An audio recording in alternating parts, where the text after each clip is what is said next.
د هنر کلیک چینل لیدونکو سلامونه مې ومنئ.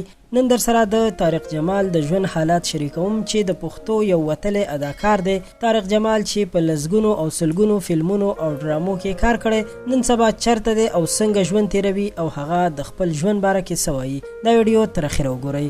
طارق جمال یو داسې نوم چې هر لوی او وړوکی به یې خامخا پیژني، ځکه چې د پښتنو په منځ کې ډیر زیات مشهور دی او د مشهورتیا لویه وجه دا ده چې د په یو وخت کې د پی ټي وي نه ډرامه کړې وه چې په هغه ډرامه کې د یو مغرور کردار ادا کړی.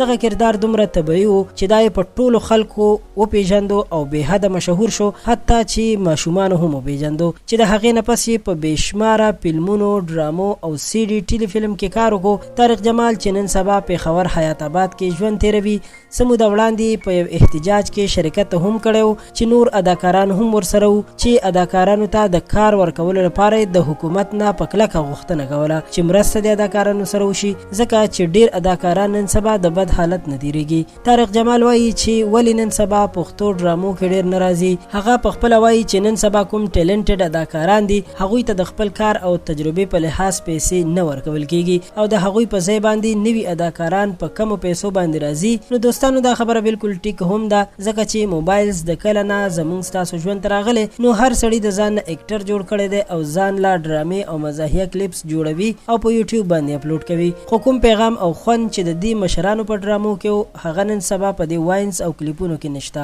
نو همدغه فرق دی چې طارق جمال صاحب هم خبره وکړه او دغه وجه ده چې طارق جمال نن سبا د فلمونو نه اخوا شوی دی او ډیر زیات په فلمونو او ډرامو کې نه راځي. خو بیا هم کوم چې معیاري کار وي نو هغه په هغه ډرامه کې کار کوي. که تاسو د نور چا په باره کې معلومات غواړئ، کمنټ کې نوم خامخا ولیکئ، موږ به تاسو سره د هغه معلومات هم شریکو. د طارق جمال د ژوند باره کې دا معلومات همدومره و. هنر کلیک چینل در سره سبسکرایب کړئ. خوشحاله اوسئ.